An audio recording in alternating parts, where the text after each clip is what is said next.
आप सभी भाई बहनों को जय मसीह की। तो आइए हम परमेश्वर के दास बेनी हिन की गवाही के विषय में जानेंगे। वीडियो देखने से पहले अगर आप चैनल में नए हैं तो चैनल को सब्सक्राइब कीजिए और बेल आइकन को प्रेस कीजिए ताकि मसीही वीडियो के नोटिफिकेशन आप तक पहुंचता रहे। तो आइए शुरू करते हैं। जब बेनी हिन 2016 अप्रैल में साउथ अफ्रीका में अपने दौरे में गया था तब बेनी हिन ने अपनी गवाही दी। बेनी हिन जी ने कहा कि 2015 में उन्हें दिल का दौरा पड़ा था और दिल की सर्जरी के लिए उन्हें अस्पताल ले जाया गया था। और जब बेनी हिन जी अस्पताल में थे तब अस्पताल में उन्होंने एक सपना देखा और सपने में बेनी हिन जी ने देखा कि वो स्वर्ग के द्वार पर एक लंबी कतार में हैं और उस लंबी कतार में सभी लोग सफ़ेद कपड़ों में हैं और बेनी हिन जी ने देखा कि यीशु गेट पर खड़े हैं और यीशु ने चमकीले और तेजोमय कपड़े पहने थे जो कि सबसे ज़्यादा चमक रहे थे। और उन्होंने देखा कि यीशु के बगल में एक औरत पियानो बजा रही है। कतार में किस इंसान को स्वर्ग जाना है और किस इंसान को नर्क जाना है, यीशु इशारा करके पियानो बजाने वाली औरत को बताता था। अगर यीशु उस इंसान के बारे में हाँ कहते तो वह औरत महिमामयी ध्वनि बजाती थी। अगर यीशु उस इंसान के बारे में ना कहते तो वह औरत खौफनाक ध्वनि बजाती थी। बेनी हिन जी ने कहा कि जो स्वर्ग जाने लायक थे वो सिर्फ 20% ही थे और जो स्वर्ग जाने लायक नहीं थे वो 80% थे। उन्होंने कहा कि वो कतार में डर के मारे कांप रहा था क्योंकि उसकी बारी आने वाली थी। जब बेनी हिन की बारी आई तो जो औरत पियानो बजा रही थी वो बहुत खुश हुई क्योंकि वो बेनी हिन को जानती थी और वो उसकी तरफ देखकर मुस्कुराई।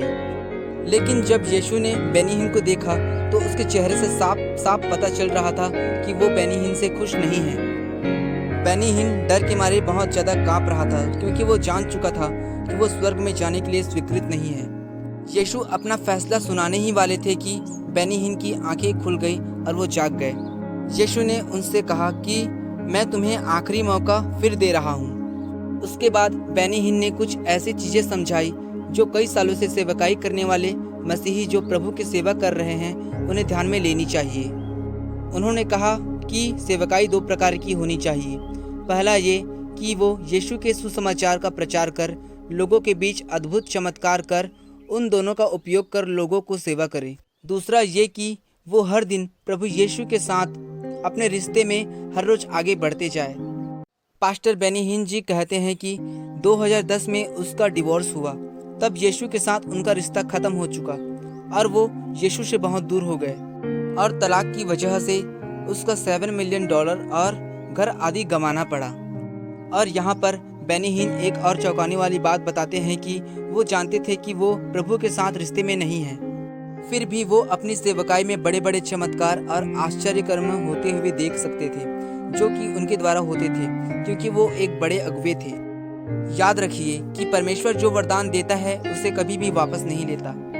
इसका मतलब यह है कि आप यीशु के साथ रिश्ते में हो या ना हो, पर आपके वरदान तो काम करते ही हैं क्योंकि वो तो यीशु ने आपको भेंट किया है जो दी गई है और प्रभु अपने वरदान और अपनी भेंट कभी वापस नहीं लेता।